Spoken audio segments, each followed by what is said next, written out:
Quiero traer una palabra en dos partes, esta semana y la que viene, de algo que el Señor está inquietando en mi corazón y que oyendo noticias de aquí a allá, ¿no? Se confirma que hay como una expectativa de los próximos años en el mundo, ¿no? Acerca del Señor, ¿no? Todos los acontecimientos que están ocurriendo en Israel y un mover espiritual que está pasando en el mundo habla de que los tiempos están siendo diferentes. Y donde vas, donde hemos podido estar, hay como una expectativa de algo, no se sabe el qué, pero una expectativa. Entonces estoy leyendo cositas acerca de los avivamientos en el pasado, intentando conectar. Y esta palabra es una palabra para traer expectativa, para que nosotros no estemos ajenos a este mover de Dios que creo firmemente que está pasando en el mundo entero y podamos tener expectativa. Dice la palabra del Señor en Ezequiel 4:10, no menosprecien estos modestos comienzos, pues el Señor se alegrará cuando vea que el trabajo se inicia. ¿De acuerdo? En un mundo que nos ha tocado vivir de lo rápido, queremos todas las cosas aceleradas, queremos que todo funcione, el internet cada vez más rápido, la comida rápida. Pensamos muchas veces, se ha instalado en nuestro corazón el sentimiento de creer que las cosas en Dios son así, que empiezan a lo grande y ya está.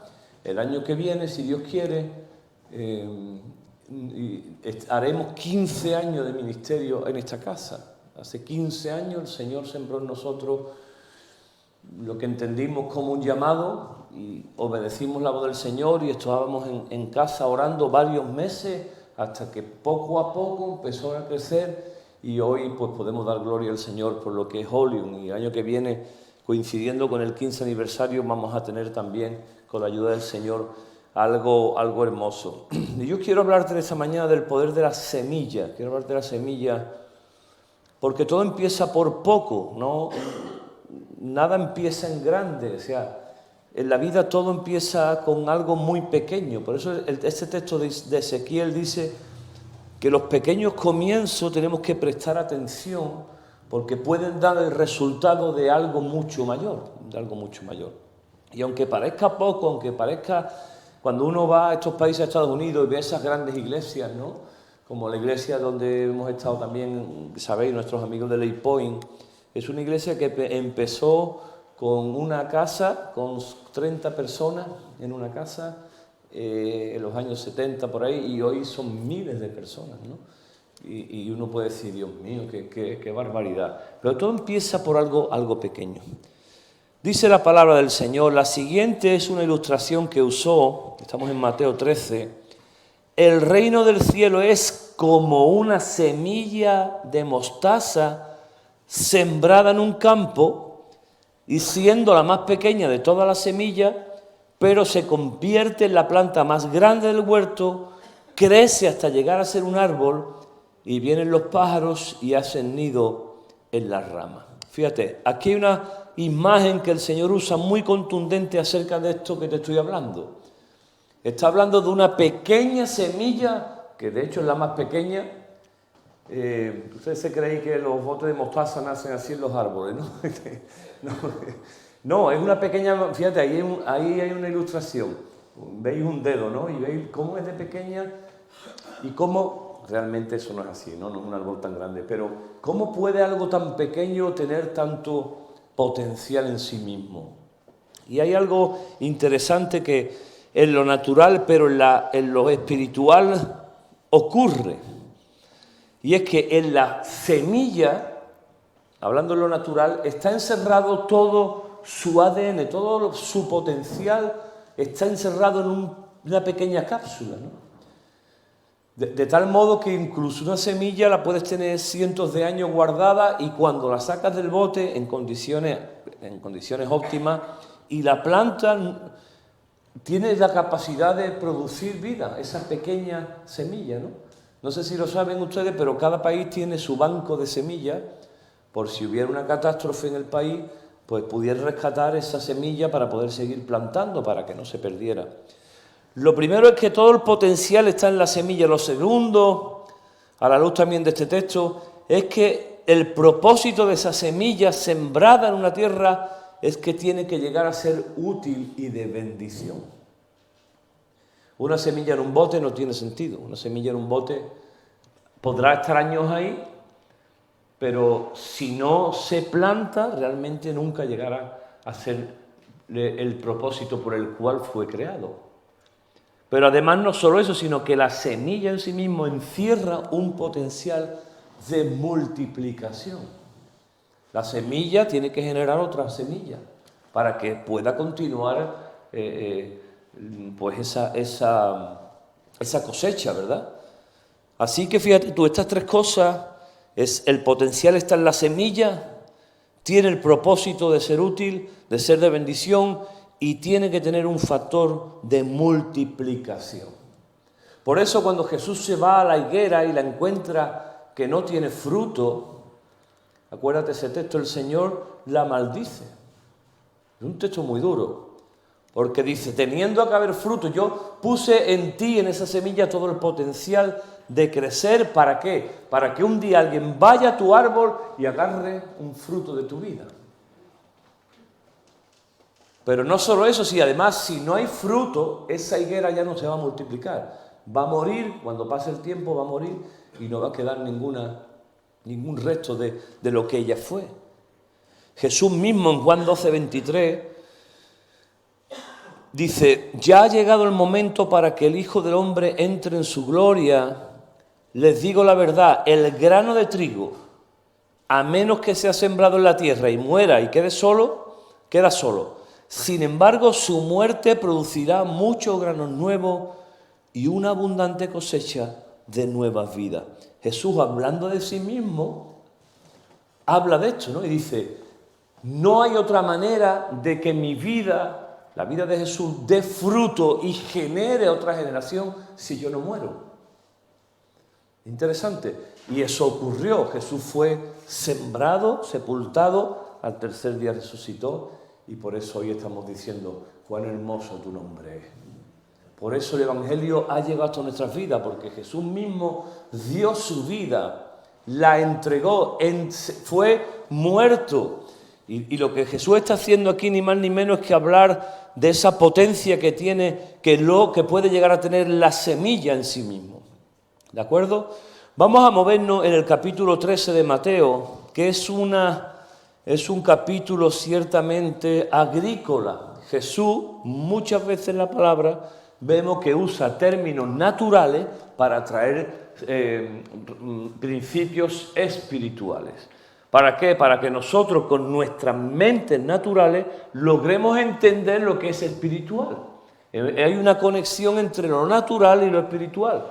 Porque nuestras mentes están limitadas, nosotros estamos limitados al espacio y tiempo, pero Jesús y Dios, que es mucho más que todo eso, para hacérnoslo entender a nosotros, seres tan finitos, Jesús usa las parábolas y entre ellos usa cosas de la naturaleza. Y Jesús muchas veces habló del campo, de la tierra, de la semilla. Y el capítulo 13 es un capítulo, como te digo, que te habla claramente de esos procesos de la semilla. De hecho, el texto que he hablado antes de la semilla mostaza está ahí. Y vamos a movernos sobre este texto porque vamos a entender varias cosas. Dice la palabra en Mateo 13, en el versículo 18, antes, está hablando Jesús de la tierra, ¿verdad? Habla de la tierra y dice que la semilla... Habla de varios tipos de tierra, ¿verdad? Habla de un tipo de tierra que cae, acuérdate, no lo vamos al entero, te voy a dar la explicación.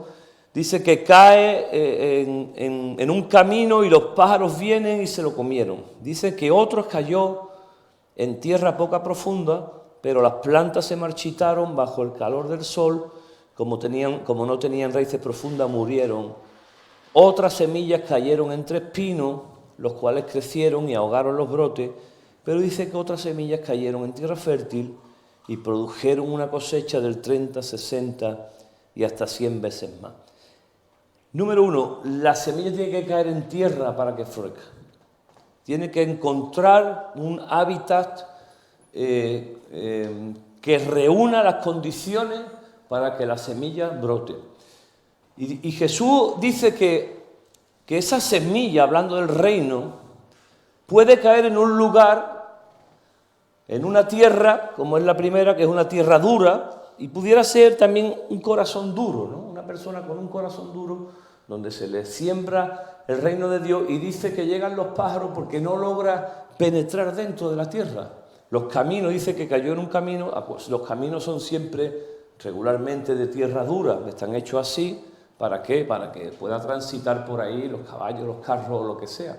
De tal manera que dice que el sembrador tiró la semilla, cayó en la tierra esa dura, y Jesús mismo hace referencia a aquellas personas con un corazón duro, donde te puede hablar del Evangelio 1000 años y siguen sin tener ningún tipo de interés.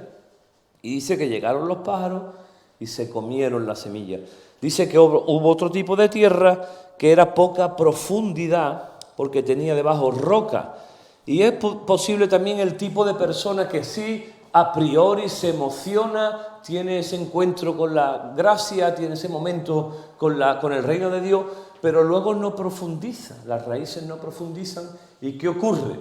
Que a la primera de cambio, cuando vienen los problemas, circunstancias, se secan, las plantas se secan y el reino de Dios no logra avanzar en su vida y por tanto esa persona no genera fruto. Son las personas que tienen un encuentro emocional con la gracia de Dios o vienen en base a una necesidad y cuando su necesidad es cubierta, como no se han enraizado en la verdad de Dios, a través de la palabra, a través de la oración, a través de la comunión con el Señor, lo que ocurre es que esa planta tiene muy poco recorrido. Y dice también que hay otro tipo de tierra que está llena de espinos y dice que cuando crece la semilla, porque es una tierra fértil, crece, pero los espinos ahogan la planta. Y ya sabéis que una planta necesita, entre otras cosas, luz. Y lo que la palabra está diciendo es que hay situaciones en tu vida que opacan la luz de Dios.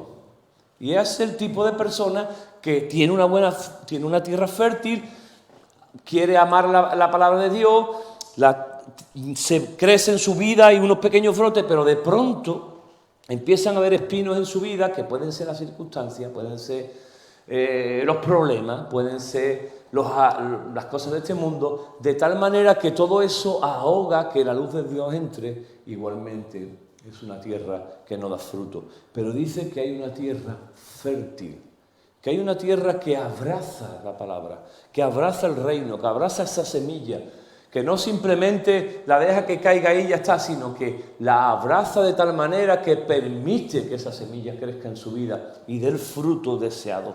Por tanto, número uno, el problema para que el reino de Dios no crezca en nuestras vidas realmente no está en la semilla, porque la semilla, vemos en este texto que en todos los casos intentaba producir fruto. El problema está muchas veces en nuestra tierra. En cómo nosotros abrazamos esa palabra de Dios, en cómo la atesoramos, la guardamos en nuestros corazones, la vivimos y la hacemos germinar. Eso hablaremos la semana que viene de crecimiento. Pero es verdad que muchas veces los creyentes se conforman con que simplemente la planta germine un poquito y se olvidan de que realmente el llamado de Dios para nosotros, el reino de Dios en nuestra vida, tiene que tener fruto y tiene que tener multiplicación. En otras palabras, nuestras vidas tienen que ser de bendición para otros también. Y en otras palabras, nuestro legado, cuando ya no estemos aquí, tiene que haberse multiplicado. Te pregunto, ¿qué escribirán sobre tu lápida el día que ya no estés aquí? Escribirán simplemente, bueno, fue buena gente, fue muy trabajador, o alguien escribirá, esta persona reflejó a Jesús durante toda su vida y fue de inspiración para mi vida. Yo estoy aquí porque esta persona sembró una semilla en mi corazón. Contaba el testimonio, no está aquí Josué hoy, pero el testimonio de su padre, de Juan Antonio Sánchez, no sé cuántos los conocíais, de los Gedeones. Su funeral fue multitudinario, fue un hombre que llevó a cientos al Señor. Y me gustó mucho la escena final que pude ver en ese funeral, Y es que cuando termina todo, hay una gente, entre ellos estaba Josué, me acuerdo, repartiendo los Nuevos Testamentos que él toda su vida repartió, los Nuevos Testamentos, ¿sabéis, no?, de los Gedeones. Entonces yo dije, para mí, esto no pega ahora, ¿no? Un funeral quitando a la gente el Nuevo Testamento. Y entonces le pregunté a Josué, digo, oye, ¿y eso? Y me dijo, es que mi padre dejó escrito que el día de su funeral, el dinero que se fuera a invertir en corona, en gastos, compraran cajas del Nuevo Testamento y las regalaran a la gente. Eso es fruto. Aún después de muerto, fíjate, él estaba tan apasionado con el reino de Dios que lo que quiso es que incluso en su funeral fuera predicada la palabra. Eso es legado, eso es bendición. A eso estamos llamados. Pero fíjate, la palabra de Dios en el capítulo 13 sigue y habla de otra parábola. O sea, habla de la tierra, la necesidad de que la tierra sea fértil, pero ahora sigue hablando y dice en el versículo 24, el reino del cielo es como un agricultor que sembró la buena semilla en su campo, pero aquella noche, mientras los trabajadores dormían, vino su enemigo, sembró hierbas malas en el trigo y se escabulló. La cizaña, ¿verdad? Cuando el cultivo comenzó a crecer y a producir grano, la maleza o cizaña también creció. De ahí viene la frase que nosotros decimos meter cizaña. Ahí viene eso, de este texto. Yo no lo sabía, pero sí habéis oído esa expresión, ¿no? Este está metiendo cizaña. Viene precisamente de esta parábola. Los empleados le dijeron del agricultor, fueron a hablar con él y le dijeron, señor, en el campo donde usted sembró la buena semilla, está lleno de maleza o cizaña. ¿De dónde salió? Eso es obra del enemigo, exclamó el agricultor. ¿Arrancamos la cizaña? Y él dijo, no, contestó el amo, si lo hacen también arrancarán el trigo y deje que ambas crezcan juntas hasta la cosecha. Y entonces les diré a los cosechadores que separen la maleza, la aten en manojo y la quemen y pongan el trigo en su granero. No sé si has visto alguna vez la cizaña. ¿La has visto alguna vez? Ponme la imagen, por favor. La cizaña es muy parecida al trigo. A la izquierda tenemos el trigo con su grano y a la derecha tenemos la cizaña sin grano. Es una hierba que tú la ves cuando ambas se están creciendo, van de la mano, pero llega un momento donde la cizaña, que está chupando de los recursos de la tierra, no genera ningún fruto y empieza a distinguir el trigo de la cizaña por el fruto. Por eso Jesús mismo dijo, por su fruto los conoceréis. Y fíjate, en este texto posiblemente podríamos hablar de personas que están entre nosotros y que pueden parecer, pero realmente no generan ningún fruto. Pudiera ser, pero yo quiero ir un poquito más en profundidad a este texto, porque yo creo que no solamente está hablando en ese término, yo creo que está hablando de algo muy interesante aquí. Número uno, esa tierra donde estaba creciendo la cizaña,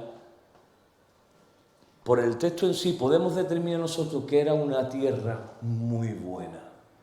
¿Por qué? Porque estaba siendo capaz de producir vida. Y esto a mí me habla de que cuanta más bendición, más reino de Dios hay en una persona, más pruebas y dificultades regularmente vienen.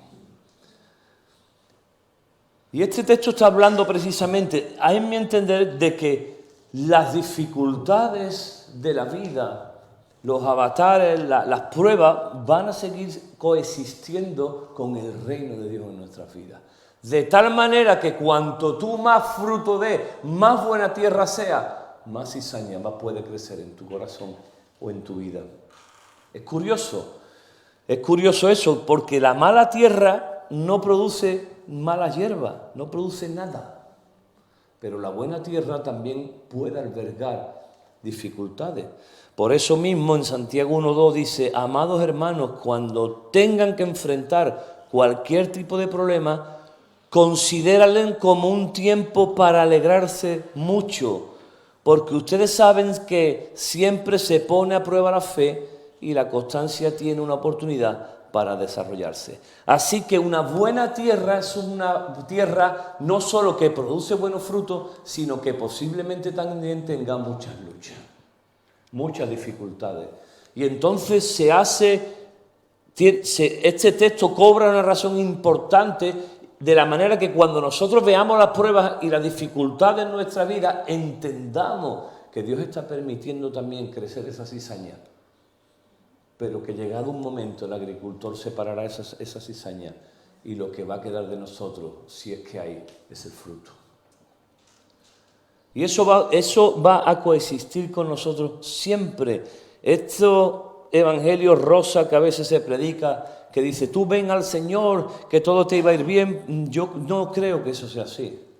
Yo creo, ven al Señor, que el Señor te va a acompañar en todos tus problemas y tus necesidades. Eso es diferente. Yo siempre digo a la gente, la diferencia entre un creyente y un no creyente cuando atraviesa un desierto es que el creyente va a atravesarlo de la mano del Señor.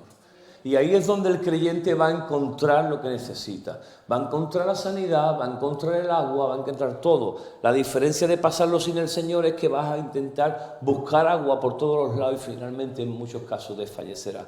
Pero el creyente de las manos del Señor tiene asegurado que un día ese desierto pasará. Por eso cuando las pruebas vienen a nuestra vida, pruebas obviamente que no tengan que ver con nuestra manera de vivir, las consecuencias de hacer las cosas mal obviamente va a producir en nuestras vidas, pues va a producir situaciones muy difíciles si yo no hago las cosas bien. Pero ¿no te has preguntado muchas veces, Señor, si encima que estoy intentando hacer las cosas bien ahora me va peor que antes? Si no encuentro esto, falta esto todavía en mi vida. Y tiene que ver con que Dios está testando tu vida, está probando tu fe, está probándola como el Señor prueba el oro por fuego. De manera que debemos de entender que aunque nuestra tierra sea buena, va a seguir surgiendo problemas, maleza, cizaña entre nosotros. Y de ahí vienen muchas veces disensiones, gente que va a llegar a tu vida para entorpecer. Déjame decirte que el Señor está detrás también de eso y de que el Señor permite muchas veces eso. Estábamos allí en casa de Antonio, de Espartina, y tiene una parra con uvas, ¿no? Tenía uvas. Entonces Juan le dijo, oye, ¿y las uvas no vienen los mirlos y se las come? Y dijo, claro, tenemos aquí una pelea con los mirlos porque vienen y le encantan las uvas. Y yo estaba pensando, digo, los mirlos no se llegarían si no dieran fruto. Si no diera fruto esa parra, ¿para qué va a venir un mirlo a llevarse nada? Si tu vida no está dando fruto, no te preocupes, que el enemigo no está interesado en tu vida. No va a mandar los mirlos para robarte tu fruto. Pero si tu vida está dando fruto, aquí el reino de Dios está siendo real en tu vida, te puedo garantizar que muchos mirlos van a venir. Bendito el Señor, que tu fruto va a ser de bendición y que el Señor va a proteger tu vida en todo tiempo. Así lo creo yo. Fíjate, las cosas empiezan por poco. Quiero hablarte, darte algunos ejemplos históricos de esto que te estoy hablando.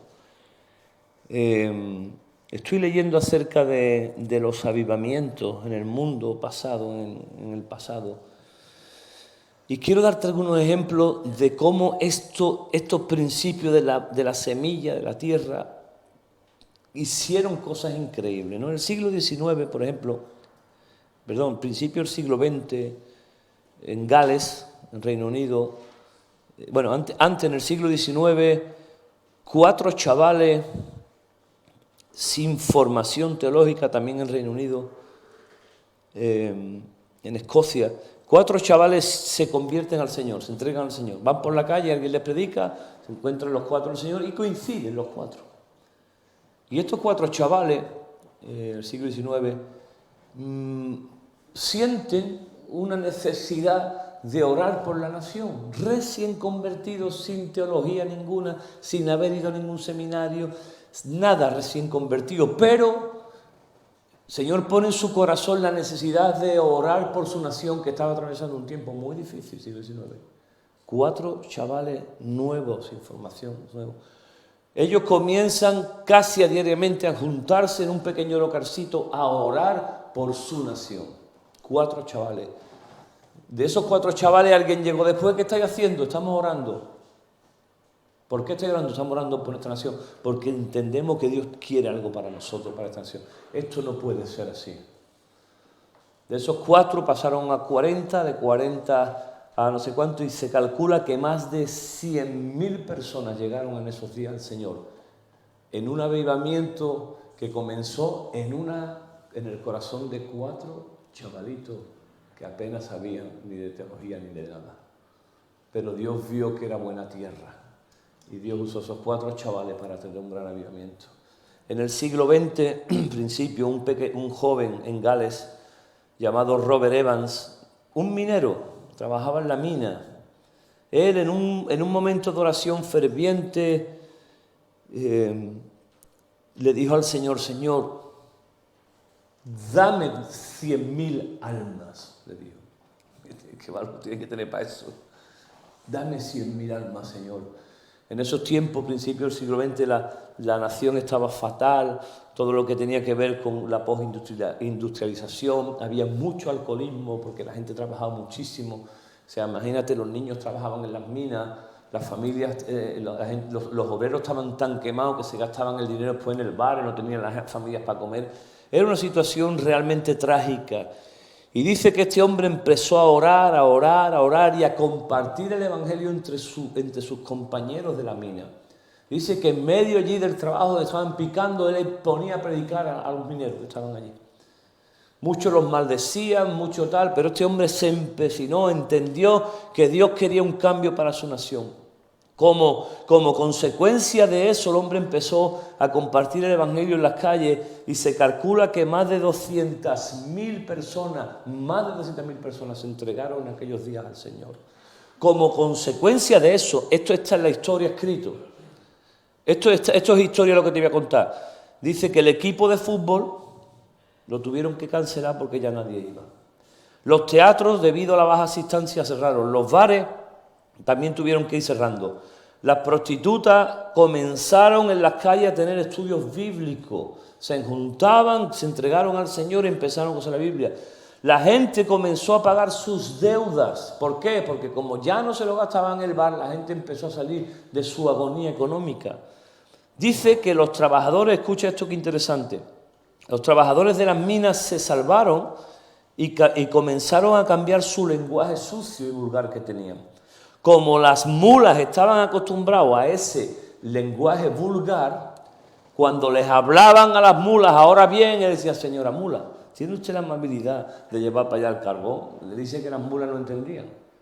Y dice que tuvieron que cambiar las órdenes y reeducar a las mulas porque ya no entendían las órdenes en un lenguaje no feo, ¿no?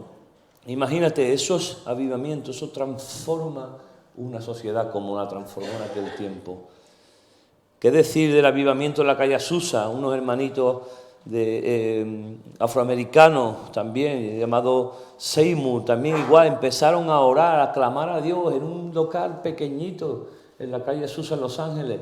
Y ahí ellos empecinados porque sabían y entendían que había mucho más de Dios para ellos y su nación. Como consecuencia, el Espíritu Santo se derramó con milagros, con un montón, y nació el llamado movimiento pentecostal hasta nuestros días, ¿verdad? Pero sin ir más lejos, aquí en nuestro país, en Francia primeramente, un hombre llamado Le Cosset sintió que Dios le decía que fuera a predicar a los gitanos, que nadie iba a predicarle. Entonces Le Cosset, un francés joven, fue allí a una colonia de gitanos a predicarle. Los primeros días le tiraban piedras y él seguía yendo, hasta que una mujer escuchó el evangelio de boca de Le Cosset, se entregó al Señor, y como consecuencia hubo un mover increíble de gitanos en Francia que se convirtieron al Señor. 4 gitanos que salieron desde nuestro país para la vendimia en los años 60, como hasta hoy todavía, llegaron a Francia y se dieron cuenta que en la hora de la comida, los gitanos, especialmente, en vez de quedarse por allí, se iban a una choza, aquellos gitanos. Allí en un chapajo que había allí de rama, y dice que allí venía un predicador y les predicaba a aquellos gitanos, y estos 4 españoles, gitanos españoles, cuando ven aquello, van a la choza, ven qué están haciendo allí y reciben el evangelio y se entregan al Señor. 4 gitanos sin apenas cultura, creo que la mitad de ellos ni sabían ni leer. Cuando vienen esos 4 gitanos a nuestro país, vuelven de regreso, comienzan a predicarse a su familia y se produce el que hasta hoy ha sido el mayor avivamiento en nuestro país, la iglesia de Filadelfia. Miles y miles de gitanos se entregaron al Señor hasta nuestros días. 4 hombres que el reino fue sembrado en sus corazones, lo abrazaron y el Señor se derramó con gracia sobre ellos. Increíble. Yo no sé si a ti te emocionan estas cosas. A mí me emocionan porque yo quiero esto para mi vida. Yo quiero no solo ser buena tierra, sino que el Señor derrame su gracia y dé sobre nuestras vidas y podamos ver el reino de Dios en nuestro tiempo. Yo no me conformo, yo no sé tú, en vivir lo que hasta ahora estamos viviendo. Yo creo que hay mucho más de Dios para nuestra nación. Yo creo que el tiempo de Dios no se ha cortado sobre nosotros. Yo no quiero vivir simplemente del cultito del domingo y estar aquí está bien. Yo quiero ver manifestarse el poder de Dios en mi generación, en mi familia primeramente, en mi vida, pero también en esta mi iglesia y en este el país que Dios me ha permitido nacer. Por tanto, si la semilla no es el problema, tendremos que revisar a ver si es la tierra el problema. Y tendremos que ver si realmente el reino de Dios está habitando en nuestros corazones y dando el fruto que realmente tiene que estar dando. Tendremos que hacer una revisión profunda de cómo estamos viviendo el reino de Dios en nosotros. Si simplemente es una emoción, como aquella semilla que cayó en la tierra, o somos capaces de dar fruto, pero estamos tan agobiados de tantas cosas, está en nuestro corazón en tantas historias que realmente el reino de Dios sigue siendo una pequeña plantita sin fruto. Pero el reino de Dios en los corazones no es simplemente para ser una plantita. Tiene que dar fruto y tiene que dejar una posteridad para los que vienen. A eso estamos llamados. Ese es el llamado. Ese es realmente el potencial que hay en la semilla de Dios. Es dar fruto, ser de bendición para otros y dejar también una semilla para las siguientes generaciones. Debemos de revisar si realmente nuestra tierra está abrazando el reino en los términos estos. Hablaremos la semana que viene de que hay una parte que es la nuestra, tierra, pero hay otra cosa muy importante también, que es que el crecimiento que Dios da y las condiciones que el Señor también, cómo se derrama en las vidas. Tendremos que revisar nuestra manera de hacer iglesia a lo mejor también. Debemos revisar nuestra manera de cómo estamos multiplicándonos en otros. Debemos de hacer una revisión en todo esto. Y estoy muy inquieto porque si la semilla no es el problema, en la semilla el reino de Dios está encerrado todo lo que es Dios en esa semilla, entonces ¿dónde está el problema? ¿Por qué no hay crecimiento en nuestras vidas? ¿Por qué seguimos con esta rutinaria forma de entender el reino? Donde sí nos emocionamos con cultos muy bonitos y todo eso está muy bien, gloria al Señor, pero solo eso. ¿Por qué no estamos dando fruto en nuestras vidas? ¿Por qué no hay detrás nuestro legado? Tendremos que revisar todo eso, hermanos, porque yo creo firmemente que vienen tiempos diferentes y yo estoy anhelando, como todos vosotros, una visitación del Espíritu Santo en nuestras vidas poderosísima. Y lo hemos dicho, lo hemos hablado, lo hemos clamado, pero es como que nos emocionamos al principio de la palabra pastoral, pero después otra vez volvemos a nuestras cosas. Decimos, ay, tenemos que orar más, pero luego en la reunión de oración hay 4 personas. Decimos que tenemos que la palabra, más meternos en la palabra, pero luego en raíz hay estudiando 5 o 6. Decimos que queremos más de Dios, comunión, y luego en las casas de vida cada vez menos gente. Algo está ocurriendo, debemos de pensar que algo en nuestra tierra está ocurriendo. Porque el reino de Dios quiere avanzar y la semilla guarda todo el potencial. El problema no es la semilla. El problema seguramente es nuestra tierra. Y a lo mejor hay que permitir, el otro día estaba con mi padre, que se ha vuelto un experto agricultor, y cuando hablo con él allí de cosas, ¿sabes cuál es uno de los intereses de mi padre que yo lo veo todos los días haciéndolo? Todos los días lo hace en su vida. Todos los días que empieza a plantar algo, todos los días hace lo mismo. Quita las malas hierbas. Todos los días quita un puñadito de malas hierbas y siempre tú miras sus cultivos y están los lomos que le llaman, así le llaman, los lomos con sus plantas y tú no ves una mala hierba porque diariamente se dedica a quitar la mala hierba. Pero si tú vas a quitar la mala hierba, dentro de 6 meses la mala hierba llega al techo. Y muchas veces ese es el problema de nuestras vidas, que queremos quitar problemas, situaciones, maneras de vivir de cosas que ya llevan años creciendo en nuestra vida. situaciones que se encallan en nuestro corazón y que no permitimos y quitarlo. Quizá hay que quitar mala hierba, quizá hay que profundizar en la relación con el Señor, porque lo que está claro es que el problema no está en la semilla. Y por tanto, si la semilla tiene que tener un potencial de reproducción y de bendición y no lo está haciendo en nuestras vidas, algo está ocurriendo. Debemos de ser sinceros con nosotros mismos y como iglesia también hacer un ejercicio al respecto. Jesús dijo: ya he llegado el momento para que el Hijo del Hombre entre en su gloria. Les digo la verdad, el grano de trigo, a menos que sea sembrado en la tierra y muera y quede solo, sin embargo su muerte producirá muchos granos nuevos, una abundante cosecha de nuevas vidas. Primera parte del pacto está cumplido. Jesús entregó su vida y ha dado fruto. Y ahora sigue la segunda parte, y esto ya hace referencia a nosotros. Y dice: los que aman su vida en este mundo la perderán, y los que no le dan importancia a su vida en este mundo la conservarán por toda la eternidad. El que quiera servirme debe seguirme, porque mis siervos tienen que estar donde yo estoy, y el Padre honrará a todo el que me sirva. Segunda parte de este texto habla de nosotros. Primera habla de la parte que Jesús cumplió, la segunda habla de los discípulos, de nosotros. Y nosotros, amados, tenemos que entender que hay una responsabilidad en nosotros. El reino de Dios no es cualquier cosa, no es simplemente una emoción, el reino de Dios no es simplemente es algo social, ¿no? Estamos bien en la iglesia, el reino de Dios es mucho más grande que todo esto, ¿no? Y el reino de Dios tiene que generar vida en nosotros y generar vida alrededor nuestra. Eso es lo que produce una persona que el reino de Dios está en su corazón. El fruto que otros comen de tu vida. No solamente el fruto que te bendice a ti, sino que realmente el medidor de una vida realmente impactada por el reino de Dios es su fruto y la bendición hacia otras personas. Y eso es lo que debemos de nosotros revisar en nuestros corazones. Por eso esta palabra viene a retarnos en que, número uno, el Señor quiere hacer algo entre nosotros, lo tengo claro. El Señor va a hacer algo en este mundo, lo tengo claro. Hablaremos de eso la semana que viene. Pero hay una parte, es que la tierra, nosotros tenemos que preparar nuestra tierra, nosotros, nuestra responsabilidad. Ya no bastan excusas, amados míos. Los que estamos aquí, la mayoría de nosotros, excepto algunos hermanitos más jovencitos, casi todos peinamos canas en el Evangelio. Ya no hay nada nuevo para nosotros.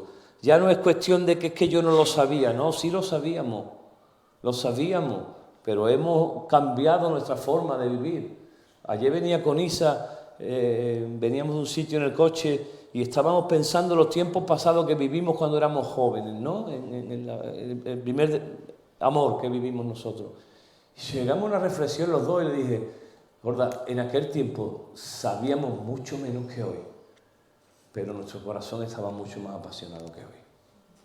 Y no sabíamos nada de las cosas de Dios. Éramos bebés espirituales.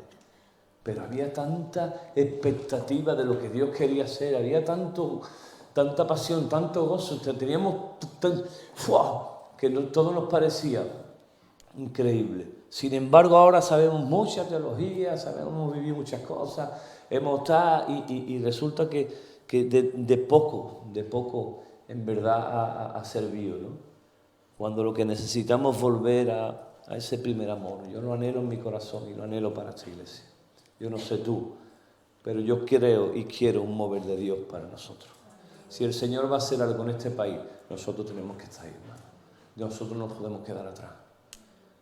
Todo lo que estamos viviendo, sufriendo, todo lo que hemos vivido como iglesia hasta el día de hoy, el precio que hemos estado pagando muchos de nosotros, no puede quedarse encerrado en 4 paredes. Y en una generación la nuestra. Y que nuestros hijos, nuestros niños, los niños que vengan no corran el legado que nosotros les dejemos. Pero nuestros niños no van a correr el legado si no nos ven a nosotros primeramente apasionados.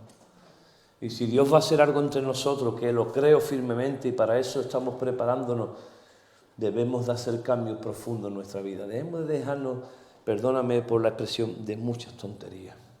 Y dejar de mirar tanto al pasado en lo que fuimos, en lo que llegamos a ser, y mirar un poquito más al futuro en lo que Dios quiere que tú quieras ser y en tu presente.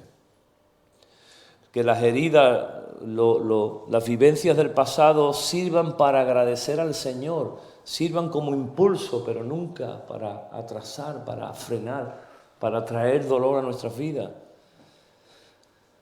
El que ame su vida en este mundo, dice la palabra, la perderá. Y los que no le den importancia a su vida, sino se la den al reino de Dios en su vida, entonces son los que la conservarán por toda la eternidad. Quien diga que quiera servir al Señor debe seguirlo y estar donde Dios está, donde Él está. Yo quiero estar donde Jesús está. Y quiero que mi vida le sirva al nivel que Él espera de mí. La Madre Teresa de Calcuta dijo que nadie que se acerque a ti se vaya sin haber recibido una bendición de tu parte. Y puede ser un abrazo, puede ser un beso, puede ser una palabra, puede ser una oración, puede ser lo que sea. Que nadie que pase por tu vida, el camarero de por la mañana, el panadero al que le compras el pan, tu compañero de trabajo, cuando se acerque a ti, encuentre un fruto delicioso de tu vida. Porque estés manifestando el reino de Dios en tu vida, en todo. Porque aquí es fácil, aquí manifestar aquí entre nosotros es muy fácil. Son 2 horas lo que estamos juntos y ahí parece que todos somos los más espirituales, pero fuera es donde realmente el fruto se manifiesta de una forma real. ¿Se es o no se es?